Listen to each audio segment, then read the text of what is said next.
O taste and see that the Lord is good. Blessed is the man who trusts in him. O fear the Lord, you his saints. There is no want for those who fear him. The young lions lack and suffer hunger, but those who seek the Lord shall not lack any good thing. My name's Arthur. Thank you for joining me as we meditate in Psalm 34 today. This is another Psalm of David, and it was written on the occasion that he pretended madness before Abimelech, who drove him away. It's helpful to have the circumstances in which Psalms were written. David had served his king, Saul, very faithfully and successfully. Too successfully, in fact, for Saul grew jealous of his success when the young women of the town began to sing, "Saul has killed his thousands, David his 10,000s." And so he sought to have David killed by various means, sending him on dangerous missions, on other occasions directly personally attacking him, and on other occasions sending his army out after him. When David realized he had to flee from Saul, he fled down to Gath and came to Achish the king, whose servant said, "Is this not David, the king of the land? Did they not sing of him, 'Saul has slain his thousands, and David his 10,000s'?"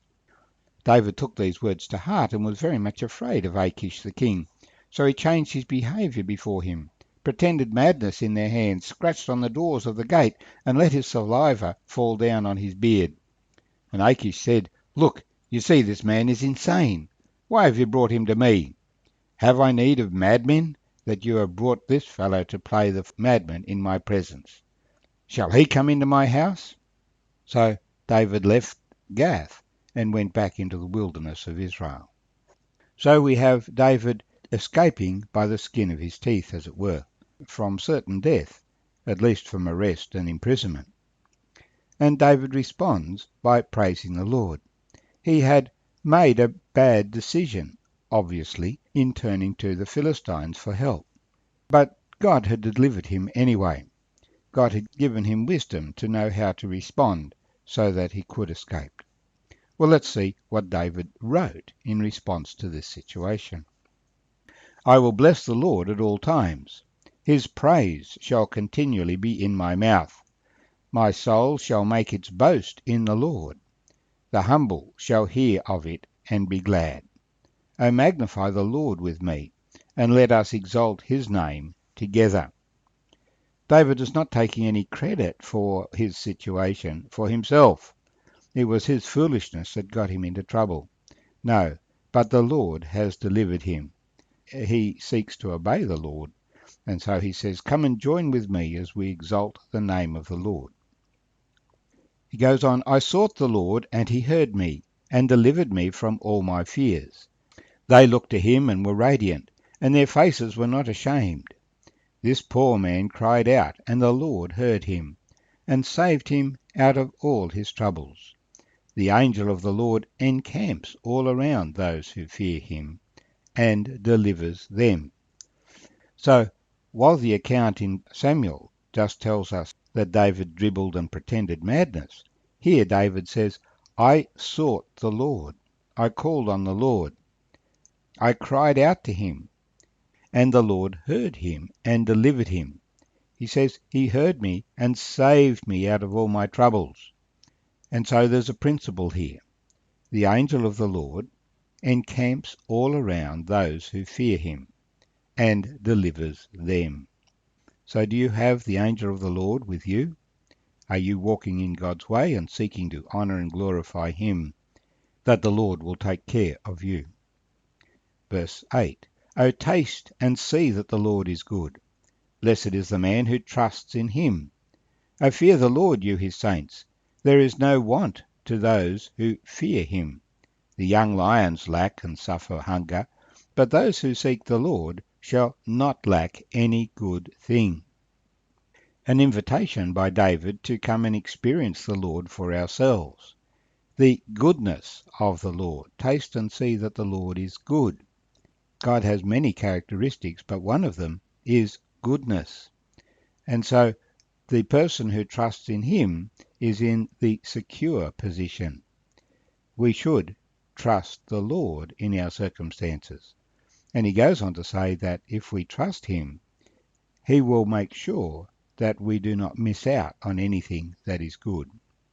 Come, you children, listen to me. I will teach you the fear of the Lord. Who is the man who desires life and loves many days, that he may see good? Keep your tongue from evil, and your lips from speaking deceit. Depart from evil and do good. Seek peace and pursue it. Well, we'd all like to live long and healthy and happy lives. That is what every man desires. And what is the secret to that? Well, David says, I'll teach you. Listen, you keep your tongue from evil. That is, always speak the truth. Keep your lips from speaking deceit. Always speak the truth. Depart from evil and do good. We have to do things in our life. Choose to do good things. Turn away from evil things. Because God is good. If you do good, then you are aligning yourself with God. And finally, seek peace and pursue it. So the first thing is to watch your tongue, what you say. Speak the truth, not evil. Do good, not evil. And seek peace. Don't try and stir up trouble, but rather calm the waters. The eyes of the Lord are on the righteous, and his ears are open to their cry. The face of the Lord is against those who do evil, to cut off the remembrance of them from the earth. We've spoken before that the way of success is to go the direction the Lord is leading us, and then we have the Lord helping us. But if we go any other way, then we're going against the Lord, and so he resists us. If you want to have a difficult life, choose a life of resistance to God. If you want to have the Lord's blessing and joy and peace in your life, come along with God. As Jesus said, enter by the narrow gate. For wide is the gate and broad is the way that leads to destruction, and there are many that go by it. Narrow is the gate and difficult is the way which leads to life, and there are few who find it. It's a difficult walk, but it's leading upwards. There is a wide gate and a wide road. It's easy walking. You are being swept along to death. The face of the Lord is against those who do evil, to cut off the remembrance of them from the earth. The righteous cry out, and the Lord hears, and delivers them out of all their troubles. The Lord is near to those who have a broken heart, and such as have a contrite spirit. We should never be proud, and we should never be too proud to call on the Lord for help. As Psalm 50 says, call upon me in the day of trouble, and I will answer you, and you shall glorify me. That's exactly what David has done here. He's called upon the Lord has delivered him, and now he is glorifying the Lord. And it is not because of David's greatness, but that David humbles himself under the mighty hand of God. Well, even though we have God's help, he says many are the afflictions of the righteous, but the Lord delivers him out of them all. He guards all his bones. Not one of them is broken. Evil shall slay the wicked, and those who hate the righteous shall be condemned. The Lord redeems the soul of his servants, and none of those who trust in him shall be condemned. So there are two paths. There are afflictions, there are difficulties on the path of life, but the Lord sees us through all of those, and we are never condemned. But if we resist God and go the other way, then there is condemnation, and our circumstances will overwhelm us. Evil shall slay the wicked. Oh, taste and see that the Lord is good. Blessed is the man who trusts in him.